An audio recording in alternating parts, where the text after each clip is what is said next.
Describe an occasion when you heard someone complaining about something in a restaurant, store, or other business places. You should say when and where it happened, what she complained about, what the result was, and explain how you felt about the experience. Sample answer 1. In today's fast-paced world, it's become common for individuals to voice their dissatisfaction immediately when encountering subpar service. I recently witnessed such an incident at a BSL service store involving a lady frustrated with her Wi-Fi network issues.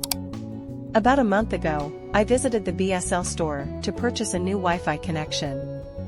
During my visit, a lady stormed into the store, raising her voice about her unresolved Wi-Fi problems.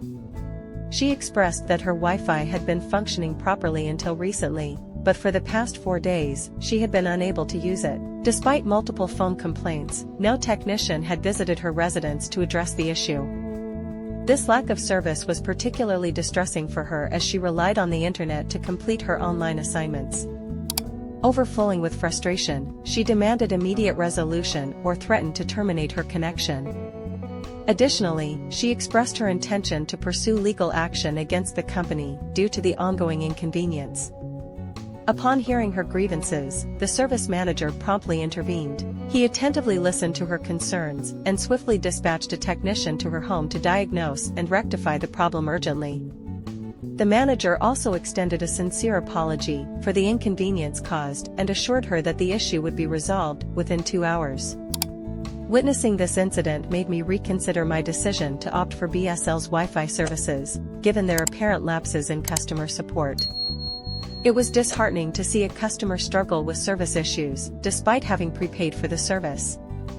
Thus, this incident served as a stark reminder of the importance of providing timely and efficient customer service. Sample answer 2.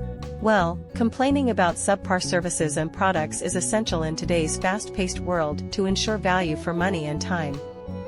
Over the years, I have lodged several complaints, ranging from late deliveries to receiving defective products. However, I'd like to recount an incident when I overheard someone voicing their dissatisfaction with a restaurant's service last year. It was during my friend's birthday celebration at a popular restaurant conveniently located near my home. Given its reputation, the restaurant was bustling with customers. As we waited for our meals, I couldn't help but notice a customer loudly expressing his displeasure to a waiter. He was upset about the cleanliness of his table and the lack of freshness in the food he had ordered. The response to his complaint was both swift and commendable. The manager promptly intervened, reprimanding the staff and instructing them to clean the table and prepare a fresh meal. He also extended an apology, handling the situation with utmost professionalism. This incident was quite enlightening for me, underscoring the importance of professionalism in customer service. In summary, this was an instance where I observed someone lodging a complaint about the service at a renowned restaurant, leading to immediate corrective action and reinforcing the significance of professionalism. Thank you all for your participation and attention today. If you enjoyed today's video, don't forget to give it a thumbs up, subscribe to our channel, and hit the notification bell so you never miss out on future content. And as always, if you have any questions, suggestions, or topics you'd like us to cover in future videos, please feel free to leave them in the comments below. Your feedback is invaluable to us. Alright, it's time for me to sign off. Until next time, keep learning, stay curious, and I'll see you in the next video. Take care, and goodbye.